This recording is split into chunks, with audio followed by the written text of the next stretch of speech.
Hello everyone, my name is Daniel Pyatt and welcome to my YouTube channel. My goal is to help as many martial artists as possible in their journey and study of Jiu-Jitsu, whether you are a complete beginner or an experienced martial artist. I do videos every Friday, so if you'd like and enjoy this video, then don't forget to subscribe, share it with everyone, and don't forget to put some comments at the end as well. This week, I'm going to deal with a request video that I had, and the request that I had was to do a video about knife defences. Now, immediately, the moment I start talking about knife defences, the reality of what we're talking about really sets in. So unlike some of the videos where we can be a little bit light-hearted, this is a video, unfortunately, where I can't. If we're dealing with knife defences, there's a couple of things that we've got to really take into consideration, take into account, because I could be the greatest and most skilled martial artist in the whole world, and I could be fighting the biggest idiot in the world with a knife, and I'm at a disadvantage. And the moment I lose sight of that is the moment that something goes wrong. The ultimate goal is to avoid any situation where you would ever be confronted with a knife at all costs. Self-awareness trumps self-defense every single day of the week. Now, I truly don't feel qualified to teach knife defences. I do teach them within the syllabus, and I'm highly critical of knife techniques above every other technique, because I know that the simple reality is that one day my life or the life of one of my students could depend on it.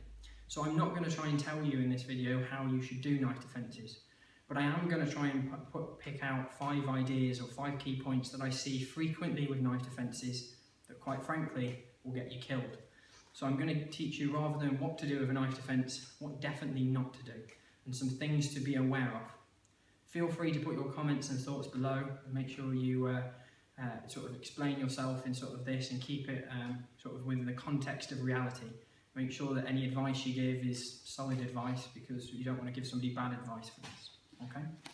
So, first thing to consider with a knife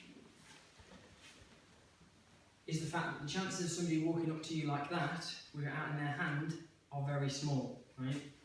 If somebody is walking up with a knife like this, then the reality is they're trying to threaten in the first instance. If my attacker actually wanted to stab me, he's probably not going to show it to me.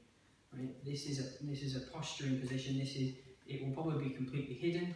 Most people, when they're stabbed, think they've been punched because they don't know it's happened until too late. Sometimes you can get into a scuffle with somebody, they have a knife in their pocket, and it's only after you're grappling that all of a sudden it then gets pulled out. If I actually have an intent to stab my opponent, like I said, I'm not going to advertise it. So be aware of the context in which you're likely to confront somebody with a knife is not necessarily going to be square on, right? If I get to the situation where I realise that my opponent's got a knife, obviously the best thing for me to do is to get out of that situation as quickly as possible. Now, there's a safety warning with this that I don't want to do.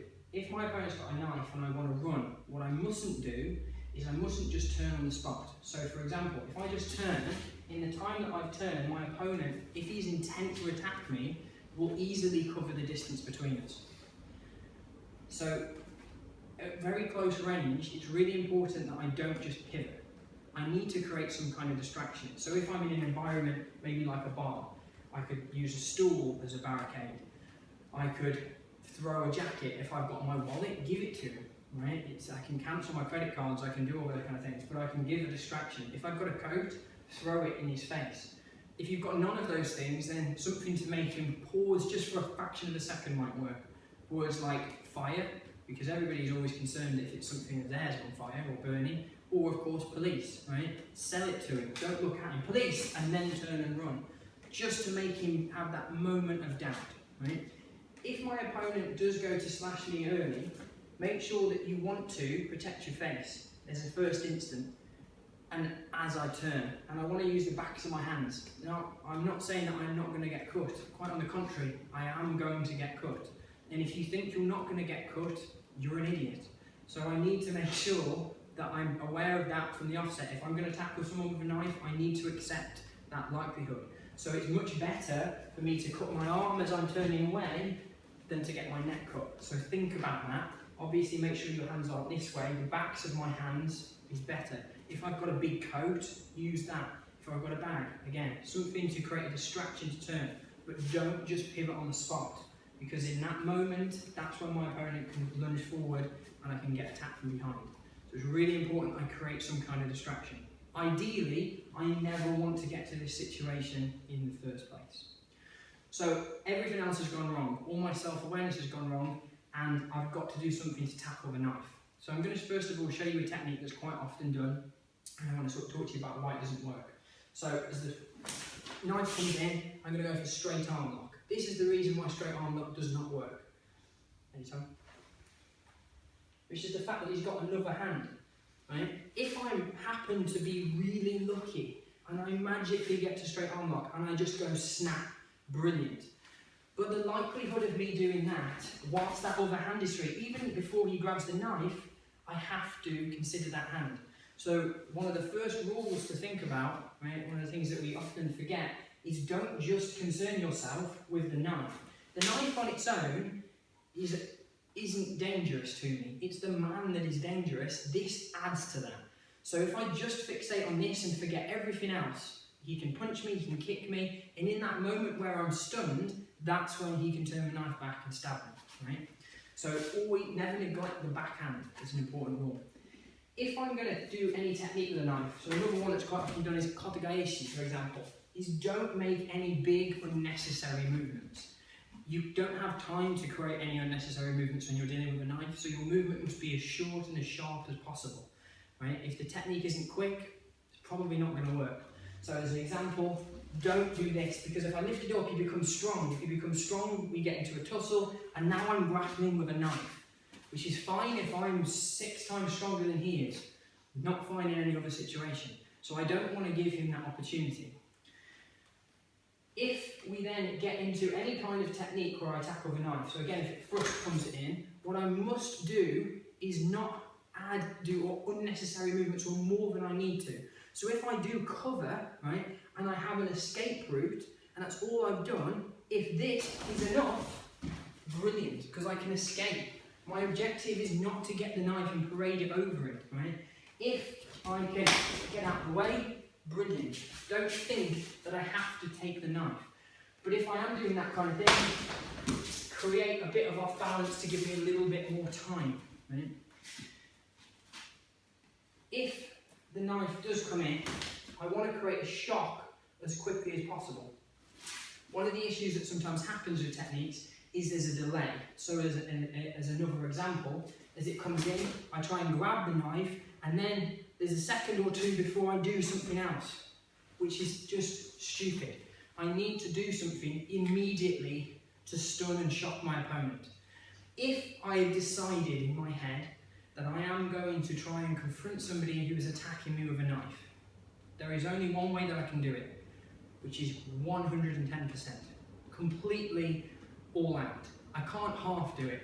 If my opponent's coming at me with a knife and I'm trying to do this, I'm just being a victim and I'm going to get cut.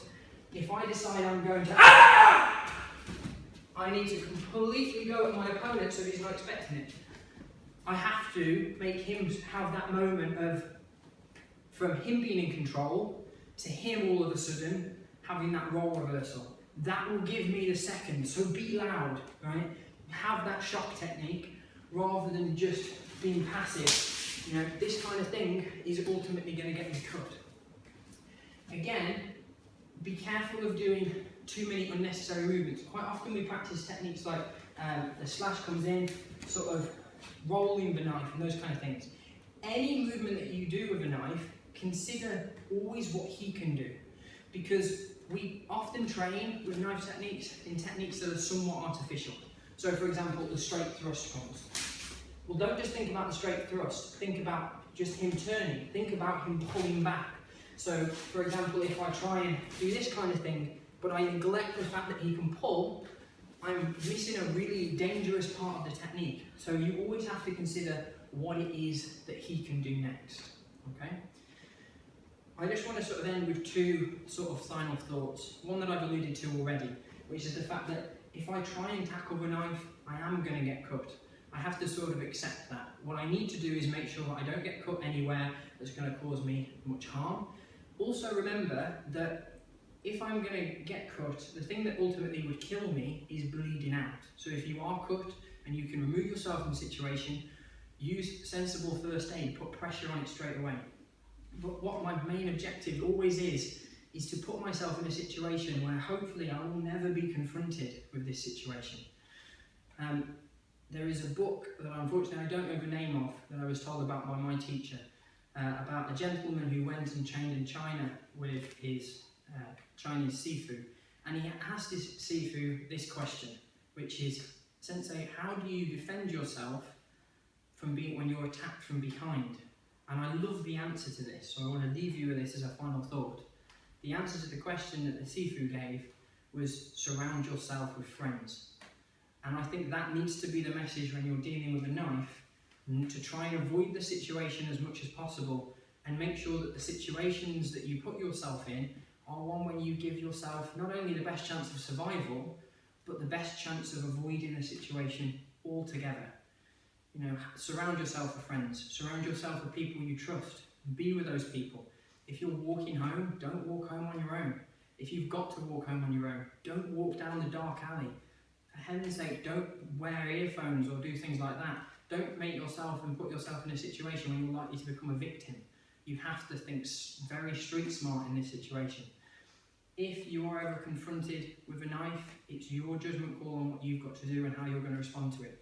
If you can de-escalate the situation, if all they want is money, give it to them. Right? There's no issue with you cancelling a credit card. It doesn't matter how much is in there. It doesn't matter what personal possession is in there. The most important thing is you remaining safe. So anything that you can do to avoid having to deal with a knife is always the first situation. If you train at a dojo, speak to your sensei about what it is that you would do and what it is that they would suggest. But always think critically about every technique that you're given. Think about the things that we've just said. Don't do unnecessary movements, don't make them unnecessarily large, and don't do things that you don't have to, like trying to remove the knife if you have an escape route. Don't neglect the backhand, because it is just as dangerous as the front one. Make sure that if you need to turn, don't just turn on the spot. Try and create some distraction or some way of de-escalating the situation even better before having to do anything else. And then if you must do a technique, try and remember the shock principle. You need to do something that is going to turn the tables on your opponent quickly and not cause them to gain dominance over you, because then you're going to be fighting a losing battle. And if you do get cut, the likelihood is that you'll probably start to panic, and that will make the situation worse. So you need to try and keep as clear a head as possible. If the situation does happen, you will be afraid. Anybody that says otherwise is a liar in my book. So you need to make sure that you're thinking about the mental severity of the situation just as much as the physical. And just remember that rule. In any training that you do, keep it real, keep it critical, and evaluate everything that you're doing, because it really will make a difference. So hopefully you enjoyed this video, guys. Feel free to share it with as many people as you want. Feel free to put your thoughts in the comments below. You may disagree with some of the things I've said. If you do, please put a comment, because I'd like to find out more and more about how to deal with this situation properly, just like everyone else. If there's other rules that you think are important to keep other people safe, again, please feel free to share them in the comments below. Hope you enjoyed the video, guys, and I will see you next week.